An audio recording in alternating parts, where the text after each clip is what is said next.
was really looking forward to not wearing a bra. I thought, you know, global pandemic, no bra.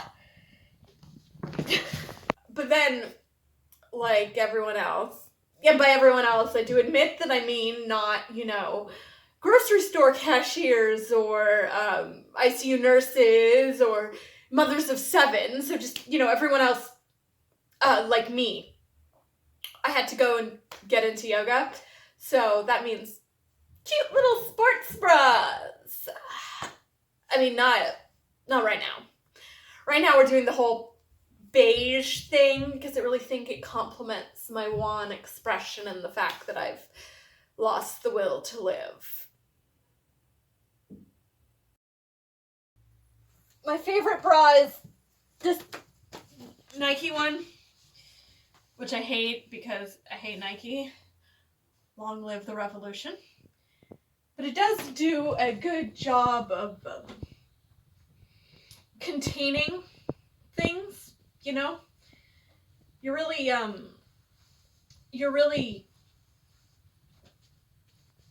smoothed out, you know, when you're upside down or running. I don't run, but I assume there would be no buoyancy. Or when I'm just lying flat on my back watching 2006 anime. One does like to feel contained when one is doing nothing. One tends to feel dissipated. I mean, normally I'd welcome the void, but on a les limites. That is to say, one needs limits. This one actually does a very surprisingly good job of containing things.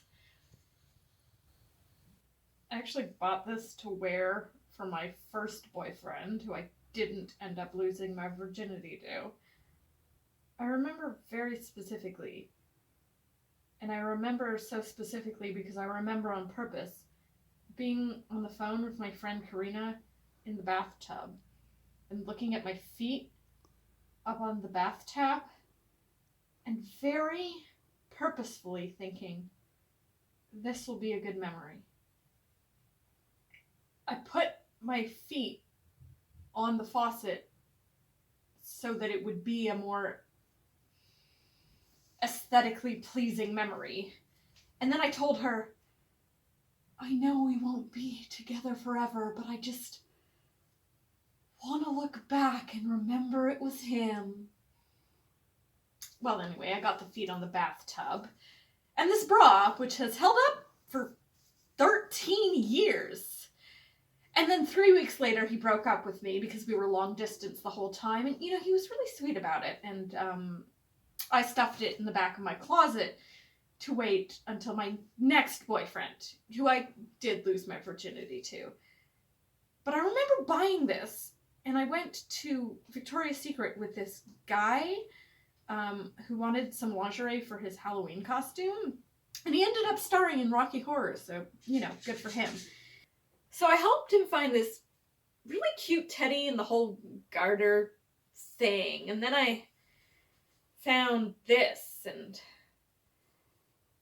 managed to get the courage to ask to try it on. And I was just in this tiny little box with the flimsy little, I mean, it's not even really a door. They just like hook up a curtain and you trust it. You gotta trust it. You gotta trust the curtain and you're in the box. And I just felt so pretty. I just felt so pretty. And that was okay.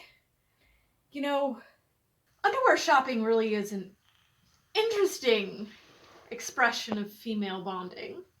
So it's cool that I did it with him. It was really nice. But you really are in this liminal space. You've like bought this box of privacy for yourself in such an intensely public space. You know, I didn't really trust the curtain, but I could have. What are they going to do? Barge in? You can stay in there as long as you want. I mean, the line will hate you and the poor girl working commission will certainly hate you. But I did buy it in the end. And it's held out for such a very long time. So, you know, it's the only one I've ever bought. Most of the time that I'm in a dressing room, it's for a jacket. I got this professor type thing because of the elbow patches and the literal tweed before I traipsed off to England to go to grad school. That didn't pan out. But I did wear it to my first day at theater school. I guess to lean into my differences. In age, in lifestyle, in shape. It's very square and sort of hides any ill-defined lumps. I wasn't really of my body yet. I really thought my body was just something that carried my brain around. Be better off without it. Though to be honest, right now I think I'd be better off without my brain. Fuck them, right?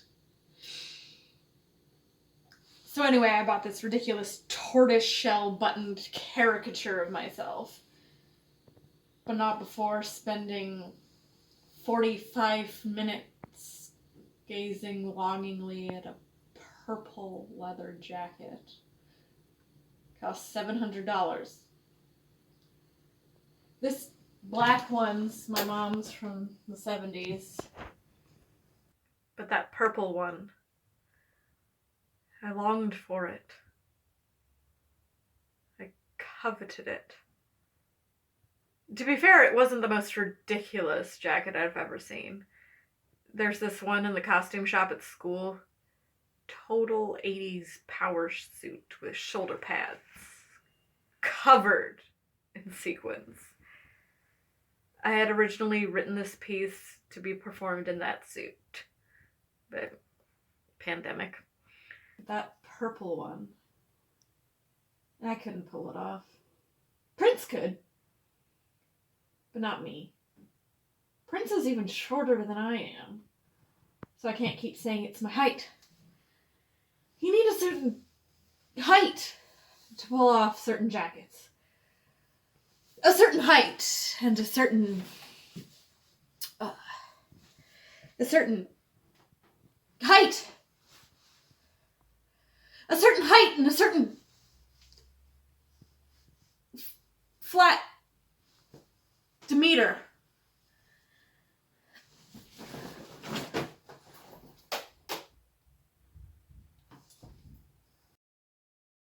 Moto jackets have so many zippers and real pockets, which is rare for women's clothing. But these ridiculous 3/4 length. I mean, what the fuck is the weather for this? When am I supposed to need full coverage leather arms, but just my belly button so sweaty? I mean, Montreal only has about 9 good jacket weather days anyway to begin with. And then on top of that, despite having 17 cardinal directions of zippers, it won't go up it won't go over there's always something coming out, you know? There will never be enough zippers on Earth to cover up everything. You know, something's always gonna come out. You can stay inside the little cloth cabin. You can keep your pretend flimsy door closed, but it's always going to get cold. Some part of you is always going to get cold, and you're going to have to try to cover up, but it won't work. I bought the professor jacket for a PhD I'll never get. I inherited this one from my mother, living in a city I'll probably never see again. I survived that. It all feels so long ago. When I was in high school, tummies were in. But I thought I survived that too. So long ago, I thought, You missed your chance. Get to cover up now. Stay warm. But somehow I'm almost 30 in school with a bunch of 19-year-olds again. Tummies are inexplicably back in. Don't those kids get cold? There's this one boy named Terry, and he has lilac hair and like 17 piercings, but only on one ear. And that's all so banal now. I hate how banal it is. That would have been pretty cool for me. Sometimes I just look at him and I think, aren't you cold? I want to put a jacket on him. I want to warm him up. I want to protect him, but he's never cold. I mean, you know, sometimes he'll clutch his chest like it's burning. But we all do that, don't we? Don't we? You know, something's missing or something's too much or something's... Sometimes looking at him is like looking at the sun. Why doesn't it warm me up then? Isn't he cold? But the kid's not here. I mean, no one's here.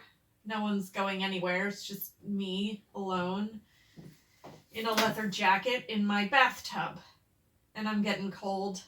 I'm getting really cold and stiff. So, sometimes you just pick one. You just pick one for now. Just for today. You put something on and step out of the bathroom.